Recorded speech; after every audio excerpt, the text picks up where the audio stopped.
Hallelujah. हम सभी आपका स्वागत आज के इस ऑनलाइन प्रसार में करते हैं। और जब हम आपके घरों में आपके पास ऑनलाइन इस रूप से आ रहे हैं, हम ये विश्वास करते हैं कि जब हम आराधना करते हैं या प्रचार सुनते हैं, परमेश्वर का वचन सुनते हैं, हम उसके द्वारा सिर्फ परमेश्वर की ही महिमा कर सकें। आमीन। क्योंकि जब हम परमेश्वर की महिमा करते हैं, उसके नाम को ऊंचा उठाते हैं, वो सब परिस्थितियों को बदल देता है। आमीन। अगर आप विश्वास कर सकते हैं, क्यों ना आप अपने साथ वाले को कहें कि हमने आज परमेश्वर का नाम मिलके ऊंचा उठाना है। आमीन। सारे मिलके गए हालेलुया। तो आए, क्यों ना हम एक भजन गाएं जो कहता है, यीशु मसीह तेरे जैसा कोई नहीं।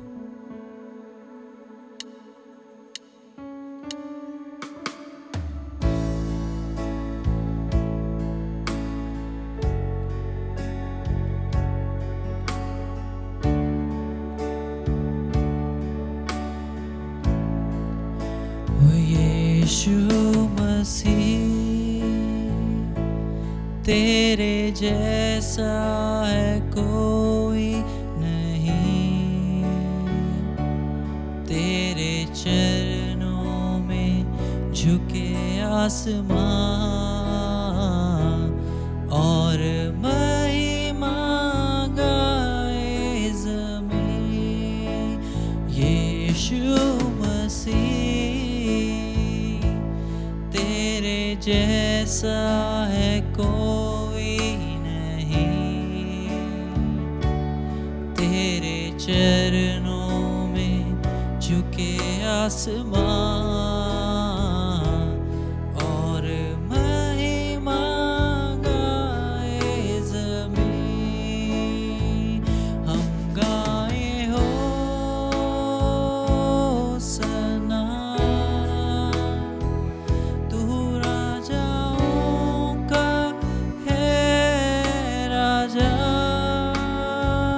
तेरी महिमा होवे सदा।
तेरे चरणों में आते हैं परमेश्वर, हम तेरी आराधना करते हैं। हम जानते हैं तू हमारा सुरक्षा करने वाला परमेश्वर है। हम जानते हैं तू हमारा भला सोचने वाला परमेश्वर है प्रभु। हम तेरी सच्चाई जो तेरा वचन है उस पर विश्वास करते हैं परमेश्वर, जो कहता है कि जो कल्पनाएं और योजनाएं तू हमारे लिए करता है वो हानि की नहीं पर हमारे भले की हैं परमेश्वर। हम तेरी आराधना करते हैं प्रभु, तेरे ही नाम को ऊंचा उठाते हैं।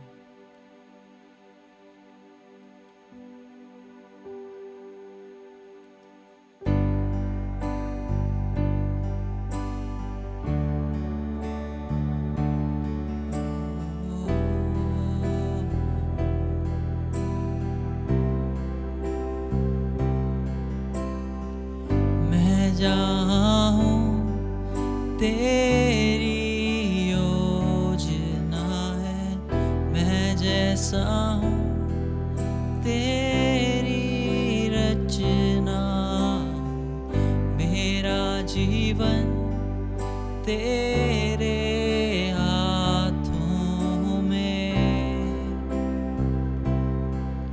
तेरे हाथों में, ओ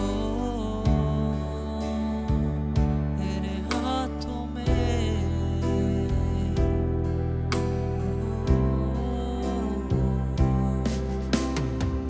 मैं जहाँ हूँ तेरी योजना है, मैं जैसा हूँ तेरी रचना, तेरा जीवन तेरे हाथों में,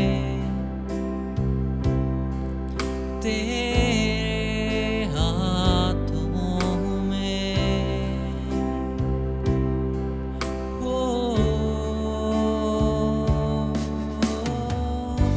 तेरी मर्जी मेरे लिए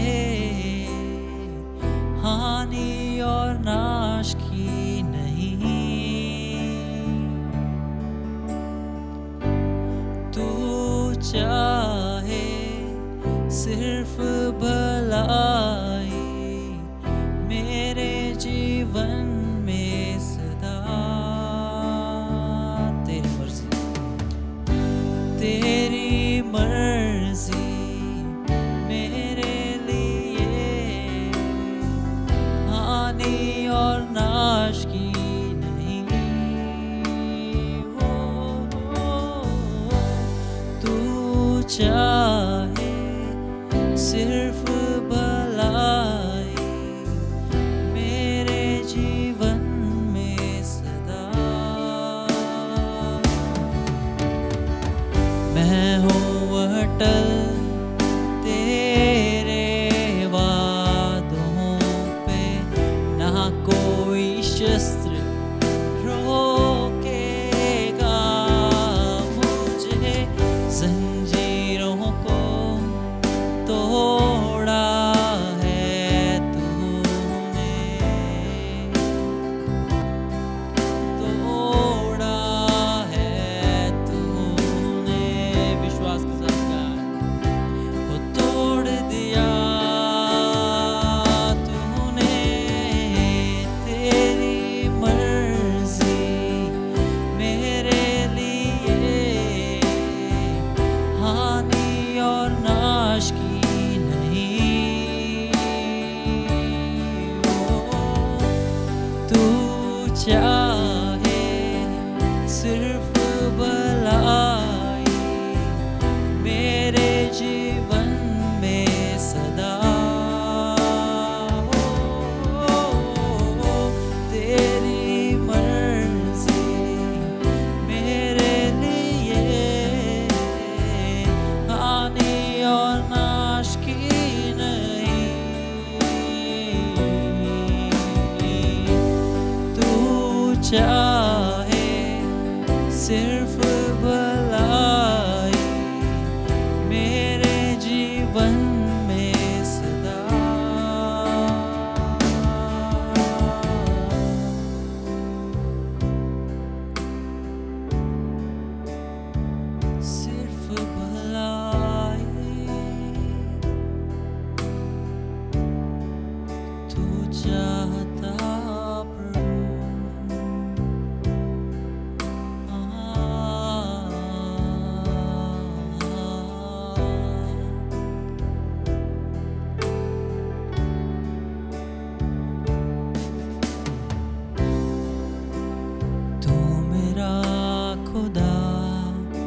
पिता भी तू मेरा, बाहों में तेरे मैं रहूं सदा। तू मेरा खुदा, पिता भी तू मेरा, बाहों में तेरे मैं रहूं सदा। तू मेरा खुदा, पिता भी तू मेरा, ओ बाहों में तेरे मैं रहूं सदा। तू मेरा खुदा, पिता भी तू मेरा, ओ बाहों में तेरे मैं रहूं सदा।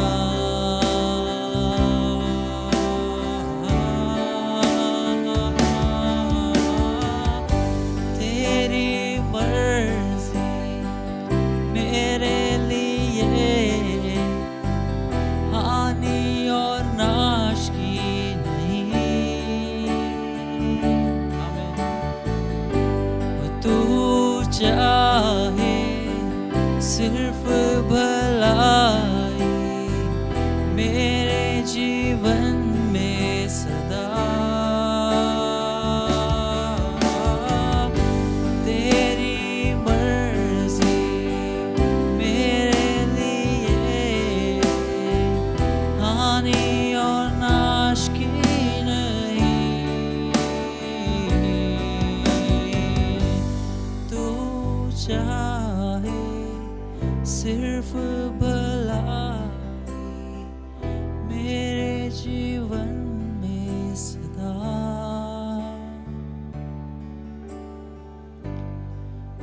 परमेश्वर, हम अपने आप को तेरे पवित्र हाथों में देते हैं और यही विश्वास के साथ पिता परमेश्वर कि तू हमारे लिए मौजूद है। परमेश्वर, तेरी योजनाएं हमारे लिए भलाई की हैं।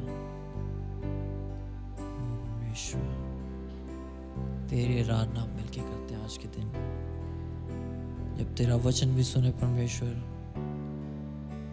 तो अपने वचन के द्वारा बातचीत कर।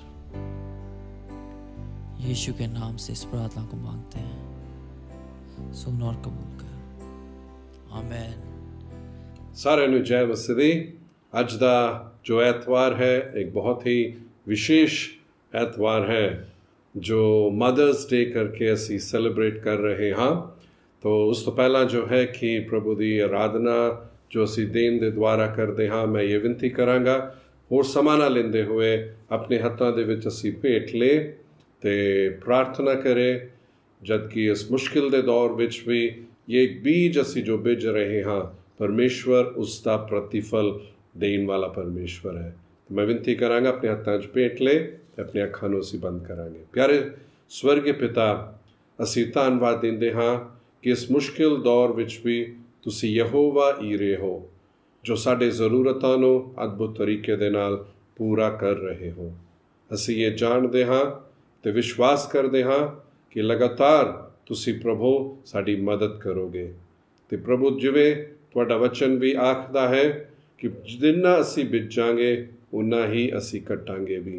ਇਹ ਪਰਮੇਸ਼ਵਰ ਕੁਛ ਲੋਕਾਂ ਲਈ ਸ਼ਾਇਦ ਇੱਕ ਬੀਜ ਹੋਵੇਗਾ, ਕੁਛ ਲੋਕ ਸ਼ਾਇਦ ਆਪਣੇ ਥੋੜ੍ਹੇ ਜ਼ਿਆਦਾ ਦੇ ਵਿੱਚ ਵੀ ਦੇ ਰਹੇ ਹਨ, ਪਰ ਇਸ ਨੂੰ ਪ੍ਰਭੂ ਤੁਸੀਂ ਸਵੀਕਾਰ ਕਰਨਾ ਤੇ ਉਸੇ ਤਰੀਕੇ ਦੇ ਨਾਲ ਪ੍ਰਭੂ ਆਸ਼ੀਸ਼ ਵੀ ਦੇਣਾ। ਯੀਸ਼ੂ ਦੇ ਨਾਂ ਤੇ ਅਸੀਂ ਮੰਗਦੇ ਹਾਂ, ਆਮੇਨ। ਠੀਕ ਹੈ, ਹੁਣ ਸੂਚਨਾਵਾਂ ਦੇ ਵੱਲ ਹੈ ਕਿ ਇਹ ਜਿਹੜਾ ਹਫਤਾ ਹੈ ਅਗੁਏ ਹੈ ਉਹਨਾਂ ਦੇ ਲਈ ਵਿਸ਼ੇਸ਼ ਟ੍ਰੇਨਿੰਗ ਸਭ ਵੀ ਰੱਖ ਰਹੇ ਹਾਂ ਤੇ ਉਸ ਤੋਂ ਇਲਾਵਾ ਵੀ ਇਹੀ ਕੋਸ਼ਿਸ਼ ਹੈ ਕਿ ਵਿਸ਼ਵਾਸੀਆਂ ਦੇ ਨਾਲ ਸੰਪਰਕ ਰੱਖਾਂਗੇ। ਮੈਂ ਵਿਸ਼ਵਾਸ ਕਰਦਾ ਹਾਂ ਵੀਰਵਾਰ ਵਾਲੇ ਦਿਨ ਜੋ ਅਸੀਂ ਇਕੱਠੇ ਹੋਏ ਜ਼ੂਮ ਰਾਹੀਂ ਸੱਚਮੁੱਚ ਤੁਸੀਂ ਆਸ਼ੀਸ਼ ਪਾਇਆ ਹੋਵੇਗਾ ਤੇ ਇਸੇ ਤਰੀਕੇ ਨਾਲ ਅਸੀਂ ਦੇਖਾਂਗੇ। ਸਭ ਕੁਝ ਦੇਖਦੇ ਹੋਏ ਉਸ ਦਾ ਇੰਤਜ਼ਾਮ ਵੀ ਅਸੀਂ ਕਰਾਂਗੇ। ਨੌਜਵਾਨਾਂ ਦਾ ਕੈਂਸਲ ਹੈ ਉਹ ਵੀ ਧਿਆਨ ਰੱਖਣਾ। ਬੱਚਿਆਂ ਦੇ ਲਈ ਵੀ ਜੋ ਬੱਚਿਆਂ ਦੀ ਆਰਾਧਨਾ ਹੈ, ਮਾਏ ਪਿਤਾ ਆਪਣੇ ਬੱਚਿਆਂ ਨੂੰ ਕਿਰਪਾ ਕਰਕੇ ਪ੍ਰੋਤਸਾਹਿਤ ਕਰਨਾ ਕਿ ਵह ਇਸ ਦੇ ਵਿੱਚ ਜ਼ਰੂਰ ਸ਼ਾਮਿਲ ਹੋਵੇ। ਪ੍ਰਭੂ ਤੁਹਾਨੂੰ ਬਹੁਤ ਹੀ ਆਸ਼ੀਸ਼ ਦੇ। ਤੇ ਅਗਲਾ ਜੋ ਅਸੀਂ ਵੇਖਾਂਗੇ ਵੀ ਬਹੁਤ ਹੀ ਵਿਸ਼ੇਸ਼ ਤੇ ਕੁਝ ਵੱਖਰਾ ਹੋਵੇਗਾ ਤੇ ਅਸੀਂ ਜ਼ਰੂਰ ਵਿਸ਼ਵਾਸ ਕਰਦੇ ਹਾਂ ਕਿ ਤੁਸੀਂ ਜ਼ਰੂਰ ਇੰਜॉय करोगे। सिर्फ इंजॉय नहीं पर कुछ सीखोगे भी। जय मसीह की एंड वेरी गुड मॉर्निंग आप सबके लिए। आज मदर्स डे स्पेशल है जैसा कि हम पहले से आपको बताते आ रहे थे, और लेगेसी मेकर चर्च ने एक बहुत स्पेशल प्रोग्राम तैयार किया है सारी माँओं के लिए। तो हम शुरुआत करते हैं उन सारे मैसेजेस के द्वारा जो हमारे बिगिनर, प्राइमरी, जूनियर और सीनियर और इंटरमीडिएट के बच्चों ने तैयार किया है। मैसेजेस अलग अलग तरीके से हैं। किसी ने फ़ोटो खींच के भेजा है, किसी ने अपने मम्मी के साथ फ़ोटो खींच के भेजा है, किसी ने गाने तैयार किए हैं, किसी ने अपने मम्मी के लिए थोड़े छोटे से प्यार भरे मैसेजेस दिए हैं। तो आइए शुरुआत करते हैं देखने के द्वारा कि क्या तैयार किया है, क्या स्पेशल है मम्मीज़ के लिए। मैं चला तू चली, मैं रुका तू रुकी, बावरी सी है तू पर है मेरी। मैं हंसा तू हंसी, मैं रोया तू रोई, भोली बाली है तू पर है मेरी। मेरा बस चले तो दे दूं तुझे दुनिया भर की। मैं परमेश्वर का धन्यवाद करना चाहूँगी क्योंकि उन्होंने मम्मा को हमें दिया। सबसे पहले उनके बारे में मैं ये कहना चाहूँगी कि उन्होंने मेरे और भाई में से कभी फ़र्क नहीं किया, हमें एक समान प्यार किया, कभी लड़का लड़की का भेदभाव नहीं किया, हमारी सारी ज़रूरतों को पूरा किया, हमें अच्छा अच्छा खाना पका कर दिया, छोटे होते से लेकर आज तक हमें संभाल कर रखा, हमें सही और गलत में से अंतर सिखाया। मैं उन सभी बातों के लिए धन्यवाद करना चाहूँगी। और एंड में मम्मा, मैं आपको बहुत प्यार करती हूँ। Happy mother's day. मेरी तरफ से सभी माँ को हैप्पी मदर्स डे। सबसे पहले मैं प्रभु का धन्यवाद करती हूँ कि उन्होंने मुझे इतनी प्यारी और मेहनती माँ दी, जिन्होंने मुझे इतना प्यार किया और मुझे पाल पोस कर बड़ा किया, मेरी हर छोटी से छोटी बातों का ध्यान रखा, अपनी ज़रूरतों को पूरा करने से पहले मेरी सारी ज़रूरतों को पूरा किया। इन सब बातों के लिए और इनसे अलावा जो भी आपने हमारे लिए किया उसके लिए थैंक यू माँ। Love you and happy mother's day. Hi माँ, happy mother's day. Thank you so much कि आपने हमें इतना प्यार किया, हम तीनों में कभी कोई भेदभाव नहीं किया और हमारे मांगने से पहले ही आपने हमारी हर एक विश को पूरा किया। Love you so much. Hello माँ, मैं यहाँ पर मदर्स डे आ रहा है और इसके करके मैं आपको थैंक यू कहने आई हूँ। थैंक यू के लिए मेरे पास काफ़ी चीज़ें हैं थैंक यू कहने के लिए, पर उसमें से एक चीज़ जो मुझे बहुत ज़्यादा ही लगी कि मम्मा आपने वो मतलब हमारे लिए बहुत किया है, वो है एडजस्ट करना। मम्मा का बचपन इतना अच्छा नहीं गया, पर फिर भी आपने ये ध्यान रखते हुए कि नहीं मेरा बचपन अच्छा नहीं गया, तो मैं अपने बच्चों को अच्छी तरीके से उनका बचपन दूंगी उनको, वो आपने बहुत ज़्यादा अच्छी तरह बताया। सच्ची कह रही हूँ, अभी भी कई बार ऐसा हो जाता है कि हमें कुछ मीठा खाने का मन करता है। मम्मा को डायबिटीज़ है और ये 16th ईयर चल रहा है, 16वां साल चल रहा है, फिर भी वो घर में हमारे रेगुलर बेसिस पे मीठा बनता रहता है, और वो भी मम्मा मीठे को ध्यान में रखते हुए कि कितना डालना है, कैसे करना है, वैसे करके बनाते और डालते हमें देते हैं। उन्होंने हर बार हमें खुश रखने का सोचा है। I want to say कि thank you so much and love you and आपने इतना बड़ा डिसीजन लिया जो अपनी लाइफ में, I am so thankful for that, और हम आपको खुश रखते हैं। उंगली पकड़ के फिर से सिखा दे, गोदी उठा लेना माँ, आंचल से मेरा मुंह पोंछ देना, मैला सा लागे जहां, आई उरी ए ओ अन आहा। हीरा कहा कभी न गिना कहा, मुझे क्यों ऐसे पाला था माँ, तेरी नजर से मुझे देखे न चाहा, दुनिया को तू डांटेगी ना माँ, तेरी नजर से मुझे देखे न चाहा, दुनिया को तू डांटेगी ना माँ। हम सभी की ओर से आप सभी माँओं को हैप्पी मदर्स डे।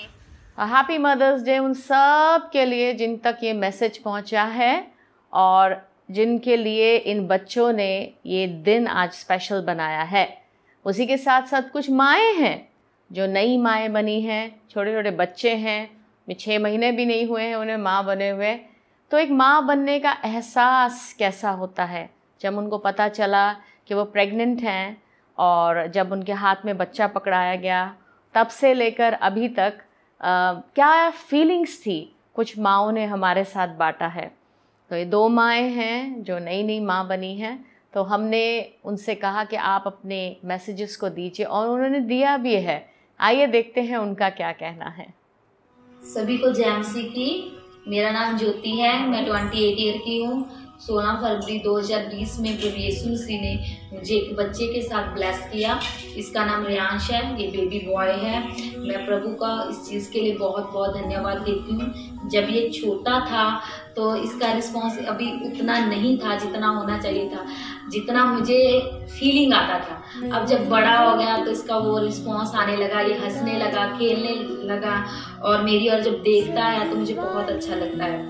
और जब ये छोटा था मैं अपनी मदर-इन-लॉ से पूछती थी, मम्मा ये कब मेरी ओर देखेगा, कब मेरी ओर देखेगा और कब ये मेरी ओर देख के हंसेगा। अब जब ये हंसने लगा तो मुझे रियलाइज होने लगा कि माँ बनना क्या होता है। और परमेश्वर को मैं बहुत ही धन्यवाद देती हूँ कि परमेश्वर ने मुझे इस फीलिंग को महसूस करवाया कि माँ होता क्या है। एक्चुअली में मुझे सचमुच में नहीं पता था कि माँ कैसी होती है। तो जब मेरी भाभियाँ बच्चों के साथ प्रेम करती थी, उनके साथ हंसती थी, मैं मन में सोचती थी पता नहीं इनके दिल में इतना प्यार कैसे आ गया बच्चों के प्रति। पर अब जब मेरी गोद में मेरा बच्चा आया, परमेश्वर ने मुझे रियलाइज करवाया कि बच्चा और माँ बनना क्या होता है। इस चीज के लिए, इस ब्लेसिंग के लिए मैं प्रभु यीशु मसीह को बहुत बहुत धन्यवाद देती हूँ। सभी को जय मसीह की आमीन। मेरा नाम प्रीति है और मेरी तरफ तो सारी मदर्स ਨੂੰ हैप्पी मदर्स डे। माँ होना एक छोटी जी या कोई आम ਗੱਲ नहीं है। ਜਦੋਂ मैं छोटी जी सी मेरी मदर मेरी बहुत केयर करते ਸੀਗੇ। कभी ਮੈਨੂੰ डांटते ਸੀ, ਜਦੋਂ मैंने स्कूल जाना ਹੁੰਦਾ ਸੀਗਾ ਉਹ ਕਹਿੰਦੇ ਸੀ जल्दी आ जा, कितने बजे आएंगी। उस टाइम ये ना अच्छी नहीं लगती सी, गुस्सा आता सी हर बार की टोकी जा रही है। पर ਜਦੋਂ मैं खुद मैंने पता चला कि मैं प्रेगनेंट है और मैंने पता चला मैं माँ बनने वाली हूँ, खुद माँ बनने वाली है, उस टाइम मैंने ये सारी गल्लां रियलाइज हुई है। ਜਦੋਂ मैंने पहली बार अपने बच्चे ਨੂੰ अपनी गोद ਵਿੱਚ लिया, उस टाइम मैं ਤੁਹਾਨੂੰ ਦੱਸ नहीं सकती वो फीलिंग की सी। माँ होना मेरे लिए एक बहुत बड़ी गल थी क्योंकि मैंने अपने प्रेगनेंसी ਵਿੱਚ बहुत सारी मुश्किलों का सामना किया, बहुत सारी कॉम्प्लिकेशन मेरी प्रेगनेंसी ਵਿੱਚ आए, बहुत सारी मेरी तकलीफां झेलियां इस बच्चे को पालने। पर ਜਦੋਂ मैं ਹੁਣ अपने बच्चे ਨੂੰ देखदी हैं, इसनूं हसदे हुए देखदी हैं, इसनूं प्यार करदी हैं, मेरे दिल ਨੂੰ मेरे मन ਨੂੰ बहुत अच्छा लगता क्योंकि हर माँ का सपना होता है कि वो अपने बच्चे की केयर करे, अपने हत्थां नाल उसनूं नवाए। ਜਦੋਂ मैंने पहली बार नवाया ਇਹਦੇ छोटे छोटे पैरां ਨੂੰ हत्थां ਨੂੰ साबण लाए, उदों ਮੈਨੂੰ पता मेरे मन ਨੂੰ कितनी शांति मिली। मैं सारी मदर्स को हैप्पी मदर्स डे कहती हूँ। अब जब हम नई माँओं को याद करते हैं तो उसी समय हम उन माँओं को याद करते हैं जो पुरानी माएँ हैं, जिन्होंने 15-20 साल हो गए हैं माँ बने हुए। उनके क्या अनुभव रहे हैं अपने बच्चों के साथ, एक माँ बने हुए, माँ बनते हुए, बच्चों को पालते हुए उनके क्या अनुभव रहे हैं, क्या चुनौतियाँ रही हैं, किन बातों पर उन्होंने ध्यान रखा है, उन बातों को भी ये माएँ बांट रही हैं। आइए देखते हैं कि इन माँओं का क्या कहना है। सभी को जय मसीह की। मेरा नाम एलिजा है। परमेश्वर ने मुझे 3 बच्चों की माँ होने का सौभाग्य दिया। पहले बेटी और उसके बाद बेटा बेटी जुड़वा बच्चों की मैं माँ बनी। मुझे माँ बने हुए 20 साल हो चुके हैं, लेकिन इन 20 सालों में मुझे बेटी को पालने पोसने में इतनी मुश्किलों का सामना नहीं करना पड़ा जितना कि मुझे जुड़वा बच्चों को पालने में मुश्किलें आई। 3 बच्चों को पालना मेरे लिए एक बहुत बड़ी जिम्मेदारी रही है, लेकिन माँ की इस भूमिका को निभाने में मुझे परमेश्वर ने बहुत सा धैर्य और सहनशीलता दी। अपने बच्चों के बीच में मैंने कभी पक्षपात नहीं किया। उनकी गलती करने पर उन्हें मैंने डांटा और अच्छा करने पर उन्हें प्रोत्साहित भी किया। इन 20 वर्षों में मैंने ये महसूस किया है कि उनकी छोटी छोटी ज़रूरतों को पूरा करने में जो संतोष और खुशी एक माँ को मिलती है वो बाकी सब खुशियों से कहीं ज़्यादा होती है। मैं अपने बच्चों के लिए एक अच्छी दोस्त भी रही और उनकी मुश्किल आने पर उन्हें समझाती भी रही। मैंने शुरू से ही ये चाहा है कि मेरे बच्चों के मन में परमेश्वर का भय बना रहे ताकि वो बड़े होकर एक अच्छे इंसान बन सके। आज मैं अपने बच्चों की आंखों में एक परफेक्ट मदर की छवि को देखती हूँ। एक वर्किंग वुमेन होते हुए मैंने बहुत कुछ अपने जीवन में सीखा और यही उम्मीद करती हूँ कि मेरे बच्चे भी आने वाले जीवन में बहुत कुछ सीखेंगे और अच्छे बनेंगे। दुनिया की सारी दौलत से ज्यादा मुझे मेरे बच्चे बहुत अनमोल है और मैं अपने बच्चों को बहुत प्यार करती हूँ। जय मसीह की। सभी को जय मसीह की। आज बड़ा ही खुशी का दिन है, स्पेशली माओं के लिए, क्योंकि आज मदर्स डे है। तो सभी मम्मियों को मेरी तरफ से हैप्पी मदर्स डे। मेरा नाम प्रीति है, मेरे 2 बच्चे हैं, एक बेटा और एक बेटी, और मुझे 15 साल हो गए माँ बने हुए। और बच्चों को बड़ा करते हुए मैंने बहुत सी बातों को सीखा, सिखाया भी, और जहाँ तक कोशिश की वो यही की कि अपने दोनों बच्चों में फ़र्क ना करूँ। जैसे कि घर का कोई भी काम हो गया तो वो दोनों को ही करना पड़ेगा, ना कि लड़की होते हुए सिर्फ बेटी को। और दोनों करते भी हैं। वो एक अलग बात है कि बेटी मेरी ज़्यादा मन से और अच्छा काम करती है, इट्स अ नेचुरल, क्योंकि वो एक लड़की है। और मेरा यही मानना है कि बच्चे परमेश्वर की ओर से अनमोल तोहफा है जो परमेश्वर ने हमें एज ए गिफ्ट दिया है उसकी कृपा के द्वारा, और मैं उसका धन्यवाद करती हूँ। और यही कहूँगी कि आप हमेशा उस परमेश्वर के धन्यवादी रहें कि परमेश्वर ने आपको ये अनमोल तोहफा दिया। और इस समय में जबकि एक माँ होते हुए मैंने कई परेशानियों का सामना भी किया, और जैसे कि मैं प्रभु पर विश्वास करती हूँ तो मैंने प्रभु यीशु मसीह के सामने अपनी परेशानी को रखा, उसका मार्गदर्शन पाके उस परेशानी से निकली, और यही विश्वास करती हूँ कि आगे के सफर में भी परमेश्वर की कृपा मेरे साथ रहेगी और मैं अपने जिम्मेदारियों को, उसके दिए हुए तोहफों को अच्छे से संभाल पाऊंगी, क्योंकि ना बल से ना शक्ति से और उसकी आत्मा के द्वारा मैं एक अच्छी माँ बन सकती हूँ और बच्चों की प्रभु में अच्छी परवरिश कर सकती हूँ। आमीन। धन्यवाद। हैप्पी मदर्स डे सभी माँओं को आज के दिन की शुभकामनाएं। और जब हम मदर्स डे मना रहे हैं तो उसी समय मैं अपनी मम्मी को ज़रूर याद करती हूँ। मेरी मम्मी इस समय लखनऊ में हैं और वो 70 साल की होने वाली हैं इसी महीने। एक बात जो मुझे याद आता है उनका कि जब बचपन से मैंने उनको देखा, वो एक बहुत ही अच्छी टीचर रही हैं, काफ़ी पैशनेट है अपने टीचिंग के बारे में। और मुझे पता चला, अभी वो एक स्कूल की प्रिंसिपल हैं, और मुझे किसी और से पता चला कि वो इतनी कंपैशन और पैशन से भरी हुई हैं छोटे बच्चों के लिए कि एक दिन ऐसा हुआ कि नर्सरी क्लास की टीचर नहीं आई थी, सर्दियों के दिन थे, और उस क्लास में आई थिंक नर्सरी है या प्री नर्सरी है, 60 बच्चे हैं उस क्लास में। और मम्मी ने ये नहीं कहा कि चलो 30-35 मिनट का पीरियड होता है, किसी तरीके से जाए दूसरी टीचर जाकर चुप करा दे बच्चों को और मैं बाकी काम कर रही हूँ। मम्मी गई क्लास में और 60 बच्चों को, ऑफ कोर्स असिस्टेंट टीचर थी साथ में, पर मम्मी ने उनका अटेंशन ग्रैब करते हुए वो बाबा ब्लैक शिप वाला मतलब पोएम सिखाया। और उस समय मुझे किसी और ने ये बात बताया कि वो इतनी ज़्यादा पैशनेट अपने काम के लिए कि उन्होंने सर्दी के समय ज़मीन पर लोट कर बच्चों को, उन्होंने साड़ी पहनी हुई थी और लोट कर बच्चों को ये दिखा रही थी कि एक शीप, एक जो भेड़ होती है वो कैसे रोल करती है। और बच्चों को बड़ा मज़ा आया।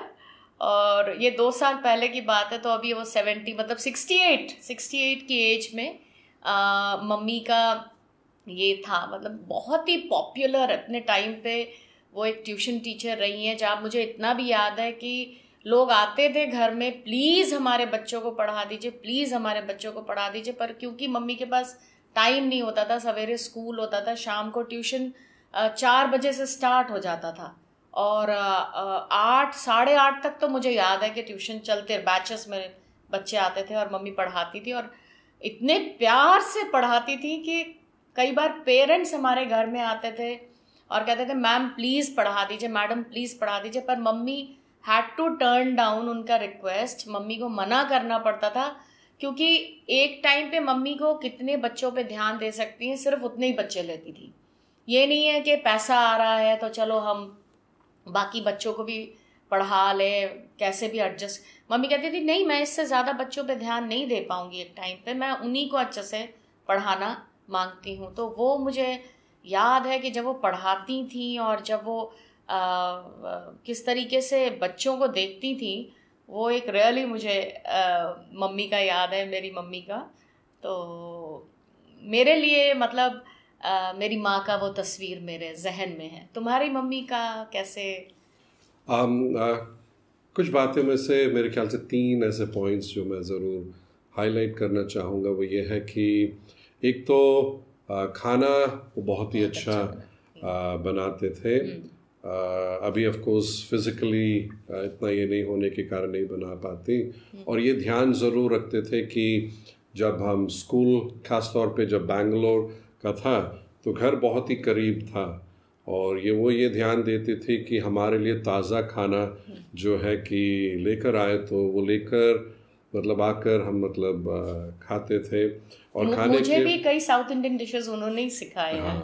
और बल्कि क्या है, खाने के इस विषय में केक भी बहुत अच्छा वो बनाते थे।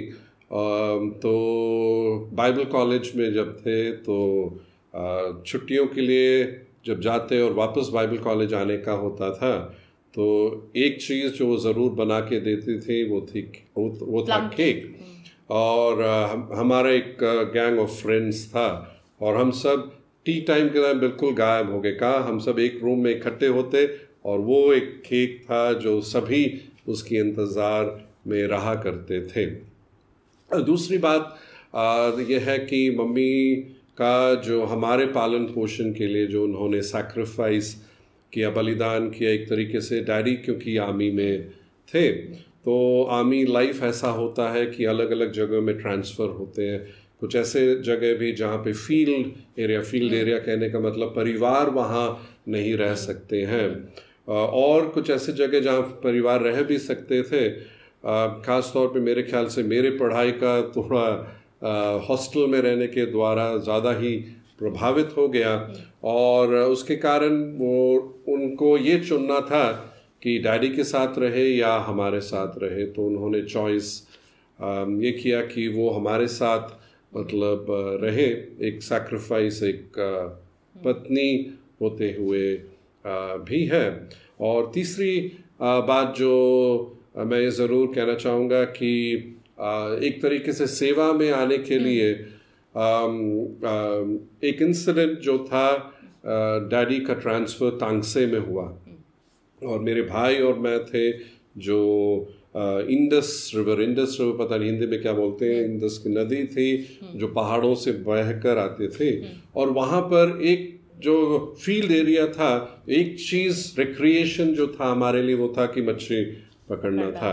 और मेरे भाई और मैं मच्छी पकड़ ही रहे थे, तो वो समय मम्मी भी थी, तो उनके मन में यही प्रार्थना थी कि इन्हें मनुष्य पकड़ने वाले मछुआरे बनाओ करके। और एक तरीके से वही प्रार्थना है कि आज मैं भी इस तरीके से सेवा में हूँ, और लगातार सेवा के इसमें भी मैं कहूँगा कि पूरा एक कोऑपरेशन उनका रहा है। और बल्कि मेरा एक नेचर यह है कि कई फ्रेंड्स को सब लेकर आना है ये सब, और उनको बिना कहे हुए मैं लेकर आता था। और मेरे को एक भी टाइम ऐसा नहीं बल्कि याद है जहाँ पे उन्होंने कहा क्यों बल्कि लेकर आए हैं, और खुशी से वो खातिरदारी करने में, खाने में भी वो सब बिल्कुल तैयार थे। तो और भी कई मेमोरीज है, पर ये कुछ बातें मैं ज़रूर हाईलाइट करना चाहूँगा। तो ठीक है, अभी ख़त्म नहीं हुआ है। अभी ये माँ है जिनका इंटरव्यू मैं करने वाला हूँ, और मैं विश्वास ज़रूर करता हूँ, जैसे मैंने पहले भी बताया, कुछ अलग होने वाला है और बहुत ही इंटरेस्टिंग होगा, आनंदित होगा और सीखने के लिए भी हमें ज़रूर कुछ मिलेगा। तो मैं इंटरव्यूअर हूँ, इनका इंटरव्यू लेने वाला हूँ। ख़ास तौर आज जब मदर्स डे करके हम मना रहे हैं तो वही मेन टॉपिक है। तो शुरू, मेरा सबसे पहले प्रश्न यह है, ऑफ कोर्स माँ जब बनने का हर एक औरत जो शादीशुदा, या शायद हर एक कहना भी सही नहीं रहेगा, पर ज़्यादातर औरतों को यही रहता है कि मैं कब माँ बनूंगी। मुझे मालूम है कि एक चुनौती था, मतलब इससे पहले कि प्रेग्नेंट भी हो, तो शायद थोड़ा सा उसके बारे में कुछ बताना चाहोगे तो? हाँ, मेरा ये था कि शादी के बाद जैसे यही रहता है कि माँ बनना है, हर एक आई होप हर एक लड़की की उम्मीद रहती है, मेरी थी। और क्या हुआ कि हम लोग कुछ समय के बाद डॉक्टर के पास गए और मतलब कुछ ऐसा हुआ था कि डॉक्टर ने थोड़ा सा जवाब सा दे दिया था। फिर कुछ समय के बाद फिर हम गए, तो उस समय डॉक्टर तो नहीं था पर इंटर्न था कोई। अब इंटर्न ने अपनी नॉलेज के हिसाब से मेरे कुछ ब्लड टेस्ट हुए थे, तो उन्होंने ये लिख दिया कि आपको बांझपन है, और उन्होंने सीधे मुंह पे कह दिया कि आप माँ नहीं बन सकती। मेरे ख्याल से उस बात से जो पहला सबक मुझे मिला कि हम किसको किस तरीके से क्या बात कहते हैं उसका हमें बहुत ध्यान रखना चाहिए। क्योंकि मेरी उस समय मेरे ख्याल से 25 साल या एज थी, और वापस जब मैं आई तो रोते रोते वापस आई, और मैंने ये सोचा कि नहीं, मैं इससे सेटल नहीं होंगी। कहने का शायद ये भी मतलब है कि कौन सी बात लेना है, कौन सा नहीं लेना है। मैंने वो उस बात को याद आता था, उस इंटर्न का चेहरा मुझे, अब तो खैर भूल गई हूँ, पर उस इंटर्न का चेहरा मुझे याद आता था, और ऐसे बोल दिया क्या मैं कभी माँ नहीं बन पाऊंगी। पर मुझे याद है कि उसके बाद मैंने उसको छोड़ा नहीं इस बात को, क्योंकि वो मुझे मालूम था मैं बनूंगी माँ, मुझे मालूम था। तो हमारे मकान मालकिन के यहाँ पर एक कुत्ता था रोमी, वो मेरे बहुत क्लोज था, तो अक्सर जब मैं बैठी रहती थी वो आके मेरे गोदी में बैठ जाता था। तो मैं मन ही मन ये प्रार्थना करती थी कि आज प्रभु ये कुत्ता बैठा, पर कल को मेरे हाथ में बच्चा होगा कि मेरे पास इस कुत्ते के लिए टाइम नहीं होएगा। या हम लोग मंडी जाते थे तो सब्ज़ी लेकर, उस समय हमारे पास स्कूटर था, तो मंडी से सब्ज़ी लेकर मैं वो थैला हाथ में लेकर पीछे बैठी रहती थी, और मुझे याद है मैं स्कूटर पे भी प्रार्थना करते करते जाती थी, रोते रोते, प्रभु आज मेरे हाथ में ये थैला है पर कल को नहीं होगा, क्योंकि इस हाथ में मैंने बच्चा पकड़ा होगा, थैला सामने हम रखेंगे। हमारे पास मेड भी नहीं थी, तो मैं झाड़ू पोछा लगाती थी, तो तब मेरी यही प्रार्थना होती थी, प्रभु आज मैं ये टाइम झाड़ू पोछा लगाने में बिता रही हूँ, पर कल को मेरे पास मेरा बच्चा होगा तो मैं ये सब काम नहीं, मतलब कहते हैं ना जिसको उम्मीद, एक उम्मीद परमेश्वर के अंदर के नहीं होएगा तो ज़रूर। तो वो एक इमोशनल स्ट्रगल, भावनात्मक संघर्ष से मैं काफ़ी कुछ महीनों तक गुजरी थी। ठीक है, परमेश्वर ने तुम्हारी इच्छा के मुताबिक, तुम्हारे प्रार्थना के मुताबिक उसका जवाब भी दिया, और वो समय आया जब तुम्हें पता लगा कि तुम प्रेग्नेंट हो। मुझे मालूम है कि वो प्रेगनेंसी का दौर भी अच्छा नहीं रहा, जिसमें शायद कुछ मेरा भी योगदान उसमें रहा है, तो शायद थोड़ा सा उसके बारे में भी तुम बताएं। उन दिनों तो प्रेगनेंसी किट्स नहीं होते थे, तो हमें सैंपल के लिए लैब जाना पड़ता था। जो माएँ हैं उनको तो पता ही होएगा कि क्या सैंपल आपको देना पड़ता है। तो सैम एक्चुअली 3-4 बार सैंपल ले जा चुके थे और हर बार नेगेटिव आता था। तो एक बार मुझे लगा कि नहीं, हमें सैंपल देना चाहिए। ये उस समय के बाद की बात है जब प्रार्थना हम लोग कर रहे थे, मैं कर रही थी ख़ास तौर से, और मुझे यही था कि अच्छा सैंपल लेके जाएंगे, पता नहीं नेगेटिव आएगा, पता नहीं पॉजिटिव आएगा, पता नहीं नेगेटिव आएगा, मतलब उसमें 45 मिनट मुझे लग गए, क्योंकि लैब पास में नहीं था, दूर था। और मुझे याद है कि सैम जब सवेरे सवेरे का टाइम था, और सैम जब स्कूटर से अंदर आए हमारे घर में, और मैं भाग कर गई पूछने के लिए कि क्या रिपोर्ट है। तो सैम ने सिर्फ इतना मुझे कहा कि भागो नहीं, ध्यान रखो, धीरे धीरे चलो। तो मुझे वो शब्द याद है, यही उन्होंने कहा था और उससे मुझे पता चला कि पॉजिटिव है। और उसके बाद मेरे संघर्षों का सिलसिला शुरू हुआ और डॉक्टर के पास जाते, कभी वो कुछ बोल देते, कभी वो कुछ बोल देते, ये नहीं है, वो नहीं है, रिपोर्ट्स है। और इतना तो मुझे याद है कि जरूषा के टाइम जब मेरी बिटिया हुई थी, मेरा बेटा तो 40 दिन पहले हो गया, मेरा बेटा 40 दिन पहले ही हो गया और ये खतरा हो सकता है। एक पीडियाट्रिशियन था, उसने कहा इसका ब्रेन हैमरेज हो सकता है, जबकि हमें पता था कि वो झूठ बोल रहा है। पर उस समय हम इतने मजबूर थे कि हमको क्या कोई बोल रहा है, मतलब हम सुन ले रहे थे उसको। और मतलब आपका प्री मैच्योर बेबी, एक्चुअली बम्बल प्री टर्म बेबी था और होते ही हमारे हाथ में दे दिया गया। और उसका वेट भी बल्कि एक रात में काफ़ी इंक्रीज़ हो गया था, तो 3.8 kgs का था वो। उसके बाद जरूषा आने वाली हुई, फिर ये बोला डॉक्टर्स ने बस एक ही होएगा, दूसरा बच्चा नहीं होएगा। पर हम प्रार्थना कर रहे थे, नहीं, मेरे को पता है कि मैं अकेली थी, तो उसके मेरे अपने मतलब फीलिंग्स थे, मेरे अपने संघर्ष थे। अकेला होना अच्छा नहीं है, कम से कम 2 बच्चे होना ज़रूरी है। फिर हम जरूषा जब होने वाली थी तो डॉक्टर ने ये तक कह दिया कि मैं इसका केस नहीं करूँगी यहाँ पर, आप इनको PGI ले जाइए। अब PGI पटियाला से 1.5 घंटे का रास्ता था उस समय, क्योंकि फ्लाईओवर्स वगैरह नहीं बने थे और रास्ते में अगर कुछ हो गया तो क्या होगा हमको नहीं पता। तो वो संघर्ष हमारा रहा उस समय। और मतलब सैम को भी काफ़ी मेरे साथ झेलना पड़ा। मतलब टेस्ट, इतने टेस्ट लिख देते थे डॉक्टर, हर महीने खून निकलता था, मुझे लगता था पता नहीं मेरे अंदर खून बचेगा भी कि नहीं बचेगा। पर फिर जरूषा का तो ये कह दिया था कि या तो बच्चे को खतरा हो सकता है या मेरी जान जा सकती है, ऐसा करके बोल दिया था। तो सैम ने कहा कुछ नहीं होएगा। उन्होंने प्रे किया और बिल्कुल हम लोगों के मन में शांति थी। एक हर एक को साइन करना पड़ता है एक फॉर्म कि मैं जिम्मेदारी लेता हूँ कि अगर इसको कुछ हो गया तो मैं जिम्मेदारी लेता हूँ। तो वो फॉर्म पे सैम ने साइन किया। मैंने सोच लिया था कुछ भी हो जाए हमने चंडीगढ़ नहीं जाना है। और फिर हमारे हाथ में गुड़िया आई और सिजेरियन केस था मेरा और गुड़िया आई। तो मतलब वो संघर्षों का सिलसिला हर एक के साथ होता है, किसी के साथ ज़्यादा, किसी के साथ कम।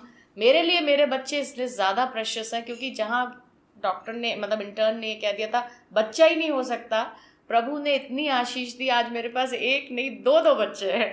तो वो समय मुझे भूलेगा नहीं। और ज़रूर जो संघर्ष में से कुछ संघर्ष में जहाँ पे मेरा योगदान रहा है, अच्छा योगदान तो नहीं, पर ये ज़रूर कहूँगा कि जो भी पिता होने वाले हैं उनके लिए कुछ सीखने वाली बात यह है कि ये टाइम ध्यान देना है। कुछ चीज़ों में मैंने नहीं ध्यान दिया, तो अपनी गलती से मैं ये ज़रूर बताऊंगा आपको कि वो ये टाइम उनके लिए बहुत ही ज़्यादा ज़रूरी है, जहाँ आपका होना और आपके शब्द बहुत ही ज़्यादा महत्वपूर्ण है। अच्छा ठीक है, तीसरा प्रश्न है, ठीक है। अब मुझे मालूम है कि तुम्हारा बचपन के उस दौर में से कुछ बातें हैं जो तुमने सीखी हैं और उन बातों को मन में रखते हुए तुमने कुछ ऐसे फैसले लिए जहाँ तक बच्चों के पालन पोषण का है कि तुम कुछ ऐसी चीज़ें करोगी और कुछ ऐसी चीज़ें हैं जो तुम नहीं करोगी। तो कुछ उसके बारे में थोड़ा बताओ। एक्चुअली मेरा बचपन ऐसा गुजरा जहाँ पर मम्मी का मैंने बताया काफ़ी बिजी रहते थे और मैं परमेश्वर का धन्यवाद देती हूँ कि मैंने उसी समय सोचा था कि जब मैं माँ बनूंगी तो ये नहीं कि मेरी मम्मी जानबूझ के बिजी रहते थे, ऐसा नहीं था, उनकी मजबूरी थी, परिस्थितियाँ ऐसी थी। तो परमेश्वर ना करे कि उस समय मुझे काम करना पड़े और मैं अपने बच्चों पे पूरा ध्यान दे सकूं, और वैसा ही हुआ। मैं बहुत परमेश्वर की धन्यवादी हूँ कि आज मैं अपने बच्चों को वो सब दे पा रही हूँ, टाइम दे पा रही हूँ, प्यार दे पा रही हूँ, सब कुछ दे पा रही हूँ, जो बढ़िया खाना दे पा रही हूँ। तो मतलब जो मैंने सोचा था कि मैं उनको दूंगी, वो कई बातें ऐसी है, जैसे कई बार ऐसा होता है कि तबीयत भी ख़राब रहती है पर फिर भी मैं कोशिश करती हूँ नहीं, बच्चों को मैं खाने का, फिर उनका ध्यान देने का कि अच्छा उनकी ज़रूरत, उनका जन्मदिन, उनका स्कूल का ज़रूरत, जो भी है मैं उसको नेग्लेक्ट नहीं करती हूँ। मेरे मन में ये रहता है कि सब कुछ अप टू डेट उनका होना चाहिए। अगर स्कूल में बुलाया है तो कैसे भी करके, चाहे मुझे अकेले जाना पड़े, मैं जाती हूँ अगर बुलाया गया है। तो वो सारी बातों का मैं बहुत ध्यान रखती हूँ। और मेरे ये भी मैं कहूँगा कि बच्चों के लिए खाना जब स्कूल में लेके जाना होता है तो ये ज़रूर ध्यान रखती है कि कुछ ना कुछ वैरायटी हो, अच्छा हो, क्योंकि बच्चों के मन में भी ये रहता है अरे कुछ अच्छा दे तो फिर बच्चे जो जिनके साथ मुलाकात होती है तो ये ज़रूर एक एस्पेक्ट ज़रूर रहता है बच्चों के मन में। मुझे याद है कि बम्बल छोटा था और क्योंकि ये वैरायटी का खाना मैं देती थी तो उसके बच्चे, उसके क्लास के बच्चे ये फरमाइश करते थे, आंटी से कहना कल ढोकला बना के भेजे, आंटी से कहना कल इडली बना के भेजे, ऐसे करके। और वो आके मुझे बताता था और मैं जैसे तैसे उसको बना के देती थी। और एक दिन मेरे को आके बड़े भोलेपन में कहा था, छोटा सा था, कहता है मम्मी मम्मी स्कूल के बच्चे कहते हैं तुम्हारी मम्मी बहुत अच्छी कुकनी है। तो कहता, मैंने बोला नहीं, मेरी मम्मी बहुत अच्छी कुकनी थोड़ी ना कहते हैं, मेरी मम्मी बहुत अच्छी कुकर है। और मुझे मतलब मैंने कहा नहीं बेटे, ना कुकनी कहते हैं ना कुकर कहते हैं, कुक कहते हैं। तो वो मुझे याद है कि मतलब वैसे जरूशा भी बहुत पसंद करती है, आके कहती है आपके जैसा सांभर कोई नहीं बनाता है करके, मुझे बहुत अच्छा लगता है। उसके भी अलग अलग डिमांड्स। हाँ, उसके भी अलग अलग डिमांड्स है। मेरे फ्रेंड्स ने ये आज बोला है, मेरे फ्रेंड्स से तब कभी कभी मुझे लगता है तुम्हारे फ्रेंड्स की मम्मी नहीं बना के देते, नहीं उनको आपके हाथ का पसंद है। तो मुझे एक्चुअली इंस्पिरेशन मिलता है और मुझे ये रहता नहीं, मेरे बच्चे मांग रहे जैसे भी हो, चाहे मैं कितनी बिजी हूँ, चाहे मैं कितना मेरी तबीयत खराब है, अगर बच्चे मांगते हैं तो मेरे को ये लगता है कि नहीं, मुझे उनको देना ही देना है। और ऑफ कोर्स सेवा के बीच में भी सोना ये ज़रूर ध्यान देती है कि समय बच्चों के लिए निकाला जाए और निकालती है। अच्छा, चौथा प्रश्न बड़ा एक ऐसा प्रश्न है, हमारे पास परमेश्वर ने एक बेटा और एक बेटी दिया है, और बल्कि चाह और इच्छा भी हमारी वही रही थी कि एक बेटा और एक बेटी हो तो जनरली एक कहते हैं कि एक कंप्लीट फैमिली है। पर वो भी एक चुनौतीपूर्वक एक दौर रहा है और पता नहीं कितना लंबा चलेगा अभी। ऐसा लगता तो है लंबा चलेगा। तो उसके बारे में थोड़ा सा एक माँ होते हुए कैसे उसको फेस किया और क्या किया? मैं सुनती हूँ, मेरे कई फ्रेंड्स हैं उनके पास 2 बेटे हैं या 2 बेटियां हैं। मैंने कईयों को भी देखा है, और जिनके पास बेटियां हैं वो तो बड़ी खुश होती हैं क्योंकि हेल्प हो जाता है घर के मामले में। बेटों का तो है, मतलब मैं क्या बोलूं, पर मेरे लिए तो मुझे तो ऐसा लगता है कि मैं ना हाई कोर्ट का जज होने के लिए क्वालिफाइड हो गई हूँ क्योंकि मुझे दोनों के बीच में न्याय करना पड़ता है कि कौन सही है और कौन गलत है। दोनों की शिकायत रहती है, ये सही है ये गलत है। और ख़ास तौर से मैंने अपने बच्चों को अभी से ही काम करना सिखाया हुआ है। घर के काम दोनों को आता है, कुकिंग दोनों को आता है, क्योंकि मैं नहीं चाहती हूँ कि आने वाले समय में अगर वो लोग कहीं पर भी जाते हैं जहाँ पर पीजी में रहते हैं या हॉस्टल में रहते हैं तो सिर्फ मैगी बना के खाते रहें। तो दोनों को मैंने खाने का मतलब खाना बनाने का सिखाया हुआ है, चाहे मेरा बेटा है चाहे मेरी बेटी। अब दोनों में ये कंपटीशन रहता है कि किसने ज़्यादा काम किया और किसने, क्योंकि मैं ऑफिस जाती हूँ तो पीछे से काम देकर जाती हूँ तो मैं उनसे कह देती हूँ ये करके रखना। वापस आके ये ज़रूर होता है मुझे कि एक जज की तरह, मतलब लॉ कोर्ट का जज के लिए मैं बिल्कुल क्वालिफाइड हूँ। मुझे कोई ये कोर्स करने की ज़रूरत नहीं कि किसने कितना % काम किया, मुझे वो तोलना पड़ेगा, वो तोलना वो मतलब एक ये रहता है। बाकी तो मैं दोनों को बहुत एंजॉय करती हूँ, जैसा हमने प्रे किया था एक बेटा एक बेटी, दोनों को एंजॉय करते हैं। एक्चुअली हम एंजॉय करते हैं, उनके बीच में न्याय करना भी होता है तो भी मैं भी बहुत कुछ सीख रही हूँ। और दूसरा ये भी है कि मैंने प्रभु यीशु मसीह के उससे सीखा, कभी मैं डांट देती तो मुझे लगता है कहीं मैंने बेवजह तो नहीं डांटा है, या मुझे ऐसा लगता है कि कहीं ऐसा तो नहीं मैंने बच्चों को बुरा लग गया, बच्चे मेरे बारे में क्या सोच रहे हैं। डांटना करना तो मैं करती हूँ, पर फिर मुझे ये याद आता है यीशु मसीह कभी भी बेवजह किसी को कुछ नहीं कहते, है ना। अगर ताड़ना है तो वो कुछ सोचेंगे, कुछ समझेंगे, बड़ा इंतज़ार करेंगे, जब लाइन क्रॉस हो जाती तब वो ताड़ना देते, वो भी हमारे अच्छे के लिए। तब मेरे लिए ये एक बात बड़ी यीशु मसीह के जीवन से बड़ी तसल्ली वाली होती है। नहीं, मैं अगर बच्चों को डांट रही हूँ उनके अच्छे के लिए कर रही हूँ, तो क्योंकि मैं उनको प्यार करती हूँ और मैं चाहती हूँ कि, और तीसरी बात ये है, एक चीज़ है जो मैंने तुमसे सीखी है कि मतलब तुमने हमेशा दोनों बच्चों को बराबर देखा। ये नहीं है कि आमतौर पे कहते बेटियां फादर के ज़्यादा करीब होती हैं, लाडली होती हैं, पर तुमने वो नहीं किया, दोनों को बिल्कुल समान एकदम। वही चीज़ मेरे अंदर भी थी कि हम दोनों बच्चों को बिल्कुल समान, ये नहीं कि बेटा है तो सर पे चढ़ा दो या बेटी है तो लाडली है तो उसको सर पे चढ़ा दो, ऐसा कुछ नहीं था। हम लोगों ने दोनों बच्चों को बिल्कुल बराबर समान ट्रीट किया है। ताड़ना की बात जब कह रहे थे तो मुझे अपना बचपन याद आ गया, मुझे हॉकी स्टिक के साथ मारा।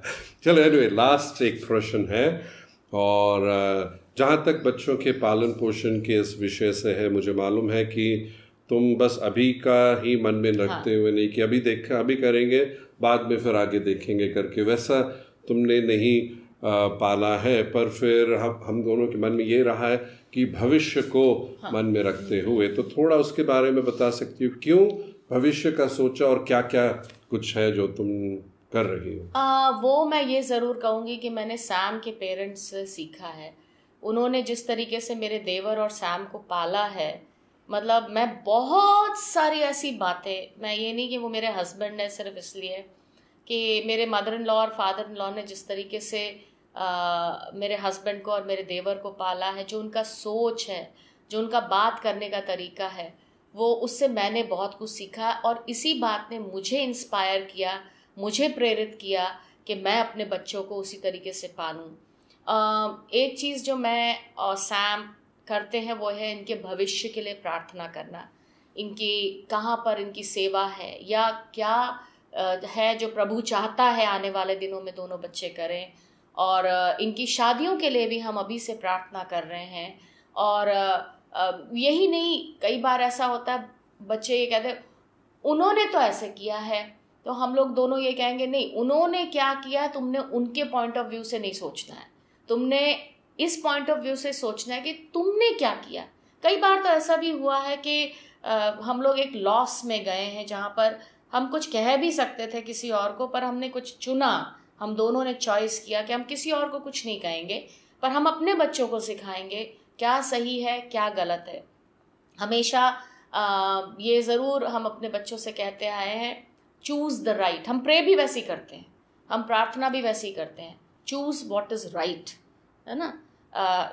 चाहे उसमें चुनौतियां हैं, चाहे उसमें परेशानियां हैं, पर जो सही है उसको चुनो, चाहे उसके लिए तुम्हें एक दाम चुकाना पड़े, पर सही के पीछे चलो, सही के लिए खड़े रहो। इवन मेरा बेटा जो जॉब करता है, जहाँ पर वो जॉब करता है, कई बार जो हेड हैं, मुझे याद है अभी रिसेंटली उन्होंने कोई ऐसी बात कही करने के लिए सारे स्टाफ को जो इतनी सही नहीं थी, वहाँ पे सिर्फ मेरा बेटा खड़ा होकर कहता नहीं ये सही नहीं है और मैं इसको नहीं करूँगा। और मुझे खुशी हुई, मुझे ये था कि चाहे वो जॉब से निकाल भी दे कोई बात नहीं, कि मुझे सच में बहुत खुशी हुई कि सब में से सिर्फ मेरा बेटा खड़ा होकर कहता नहीं मैं नहीं करूँगा, ये सही नहीं है। और मैंने कहा कोई बात नहीं, तो वो कहने लगे शायद जॉब से ना निकाल दे। मैंने कहा कोई बात नहीं, प्रभु है, प्रभु को पता है, परमेश्वर को ज़्यादा मालूम है। तो वो बातें मैं ज़रूर ध्यान रखती हूँ। और प्लस जहाँ तक खाना बनाने का है, हेल्प कराने का, ये नहीं है कि लड़का है तो उसको सर पे चढ़ा दो। झाड़ू पोछा लगाता है, अभी लॉकडाउन का टाइम है, मेड नहीं है हमारे पास, हमको जाना होता है, ज़रूरी काम होता है। पीछे से एक पोर्शन मेरी बेटी झाड़ू पोछा लगाती है, मेरा बेटा एक पोर्शन झाड़ू पोछा लगाता है। ये नहीं है कि लड़का है तो उसको सर पे चढ़ा के रखो, ऐसा कुछ नहीं है। दोनों को बराबर ट्रीटमेंट दिया जाता है, दोनों को सही बातें सिखाई जाती, दोनों के लिए प्रे किया जाता है। हम दोनों ही बैठकर उनकी अगर कोई बात होती, कई बार हमारा मूड भी नहीं होता है, थक कर आते हैं हम ऑफिस से, मम्मा मम्मा मम्मा मम्मा, तो हम लोग बैठ के दोनों हाँ बोलो क्या बात है बोलो। फिर कई बार बहुत थके होते तो उनको भी समझा देते कि आज मम्मी थकी हुई है, आज नहीं बेटे, थोड़े देर के बाद बात करना, आज मम्मी बहुत टायर्ड है। तो ये सारी बातों का हम ज़रूर फ्यूचर में, क्योंकि मुझे ये लगता है हम दुनिया को सुंदर बना सकते हैं अगर एक एक करके हम अपने बच्चों में वो बात को डालें, है ना, इस बात को डालें। कल को मेरा बेटा अपने बच्चों को उसी बात को सिखाएगा, मेरी बेटी अपने बच्चों को उसी बात को सिखाएगी, और दुनिया फिर उनके बच्चे अपने बच्चों को सिखाएंगे, है ना। छोटा थोड़ा थोड़ा कर, यही सैम और मेरी सोच है, थोड़ा थोड़ा करके हम दुनिया को और खूबसूरत बना सकते हैं। तो ये है। बहुत बहुत धन्यवाद। और व्यक्तिगत जीवन की बातें शेयर करना मेरे ख्याल से वो सबसे बढ़िया तरीका है जहाँ पर हम लोगों को अपनी बात बताते हुए प्रभावित भी कर सके। और इस समय हम प्रार्थना करना चाहेंगे, जो माँ यहाँ पर है, ख़ास तौर पे जो माएँ हैं उनके लिए वह प्रार्थना करेगी। तो क्यों ना हम अपनी आँखों को बंद करें और सोना प्रार्थना में अगुवाई करेगी। प्यारे परमेश्वर, हम धन्यवाद देते हैं कि आपने मुझे और उन तमाम माँओं को माँ बनने का मौका दिया है प्रभु जी, और उसी के द्वारा हम आपके हृदय को समझ सकते हैं। प्रभु, एक भजन है जो कहता है, जैसे माता संभालती है वैसे यीशु संभालेगा। वाकई में आपके जीवन से परमेश्वर बहुत सारी बातें हमने अपने जीवन में सीखी हैं और उसको लागू भी किया है, ताकि हमारे बच्चे प्रभु आने वाले दिनों में तेरा एक प्रतिबिंब बन के, तेरी एक छाया बन के संसार में घूमे, जहाँ लोगों के पास बाइबल नहीं हो, शायद उनको किसी ने प्रभु यीशु मसीह के बारे में बताया नहीं हो, पर हमारे बच्चों के जीवन के द्वारा लोग तुझे जानने पाए। परमेश्वर, हमारे माँ होते हुए हमारे जीवनों के द्वारा माएँ तुझे जानने पाए। प्रभु जी, हम धन्यवाद देते हैं इस समय के लिए, इस सभा के लिए परमेश्वर, और हम धन्यवाद देते हैं उन तमाम माँओं के लिए जो इस सभा को देख रहे हैं। और हम विनती करते हैं प्रभु जी कि जो नई माएँ हैं, जो बनने वाली हैं, जो नई भी बनी हैं, आप उन सब के ऊपर अपना आशीष भरा हाथ रखना। यीशु के नाम से इस प्रार्थना को मांगते हैं, सुन और कबूल कर। आमीन। प्रभु यीशु मसीह का अनुग्रह, पिता परमेश्वर का प्यार और पवित्र आत्मा की संगति हम सब के साथ ये आने वाले हफ्ते और यीशु के आगमन तक बनी रहे, और सारे कहें आमेन आमेन आमेन। प्रभु आप सबको बहुत ही आशीष दे, और मदर्स डे एक और बार आप सबको हैप्पी मदर्स डे। बच्चों को मैं कहूँगा अपनी माओं के साथ एंजॉय करो, कुछ स्पेशल भी बनाए, स्पेशल बनाए अपनी माओं के लिए। तो सबको हम सब दोनों की तरफ से जय मसीह की।